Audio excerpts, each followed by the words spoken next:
do a make video for this journal. Sometimes you just want to crack on here, there and everywhere without having to worry about filming.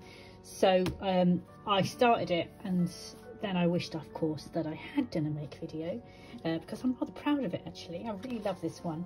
So I thought I'll just do a really thorough run through with you instead. So we'll start off with the cover.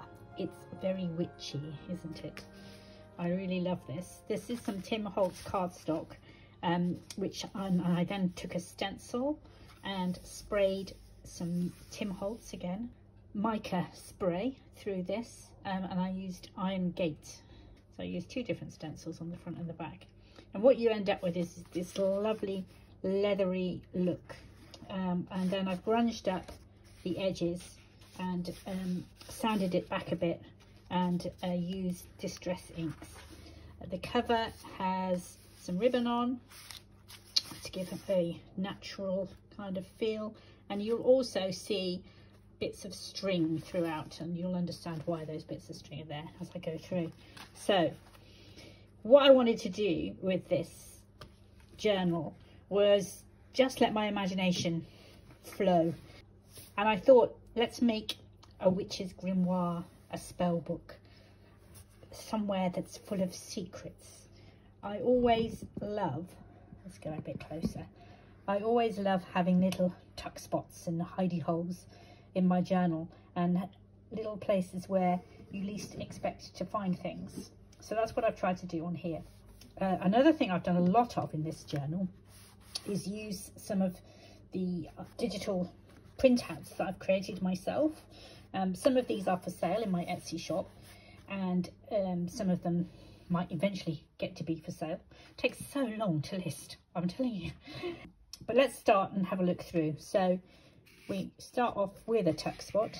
This one is just a little belly band here, and there's a little mini booklet in here. Nothing special. A couple of fussy cuts, and it just tucks in there. And then this is a printed out on a slightly heavier piece of card. You could write on the back if you wanted to. Here's our friend the witch. This is her spell book. What shall we call her? Magda. That's the first name that's just popped into my mind. I do have a secret to confess. I did some stamping under here and wrote the word spell book. But with great irony, I actually managed to spell the word wrong. Yes, I spelled spell, spiel. How ridiculous is that? So I covered it up with this grunged up piece of paper. Tucked away behind Magda. The first of many of these cards, these tags I designed, which you can buy these in my Etsy shop. I'm not going to keep saying that, don't worry. Yes, these tags, lovely crows and corvids, and I use a technique on the back where I rub it with distress ink and then flick some water, let that sit for a moment or two, and then lift it off with some dry tissue. That's what creates that gorgeous effect. Really like that. Now this is where the book starts to get complicated. Okay, some more of the digital pieces I created, and you can open up here and here, and a little place to write. I mean, you do have to have places to write, don't you? These papers I also designed. You might be able to see, hopefully, there's some faded images of bottles in the background, and then I cut them out using jagged scissors. I really quite like how that's worked. And then what I did, so I had two sheets, and then I doubled them up so that you've got some tuck spots for more tags, which I've also designed. So they go in there. That's that one. And then there's another one in there. That one just used alcohol inks on some quite glossy card. And then that same technique on the back that I just mentioned about the distress inks. This page, you can tuck something behind this frame, maybe a photo of you or a loved one. This is a belly band. This comes out, and there's a mushroom underneath. Now, this bit now opens up. Okay, so that opens up like this. I just love how this completely unfolds in ways that I can't even remember myself. This more places to write, another belly band, another one of these crows, and a few little interesting papers to write on. This side we have a very hidden tuck spot. There's our friend the witch again, making some interesting potions, no doubt.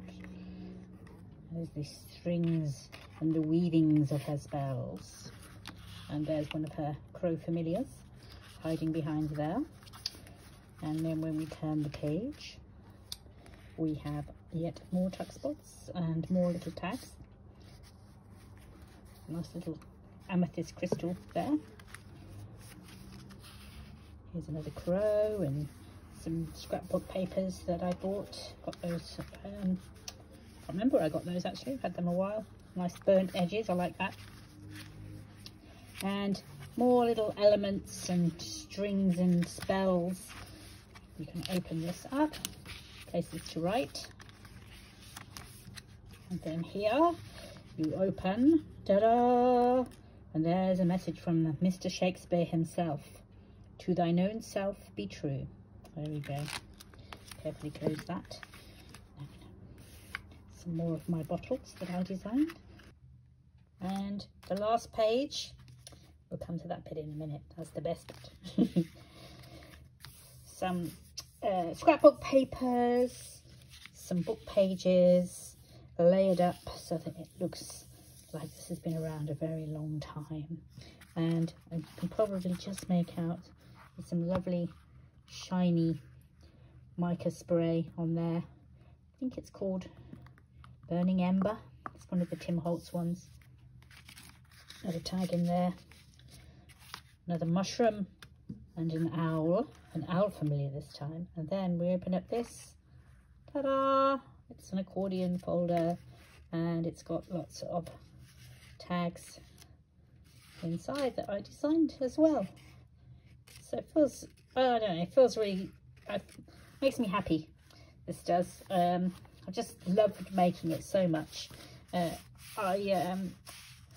feel a bit loath to list it on Etsy, but I will. It'll be in my shop of Whispers and Dreams, and the digital elements will be in my digital shop, which is called Bobrica Boho Digital. I'll put some links at the end.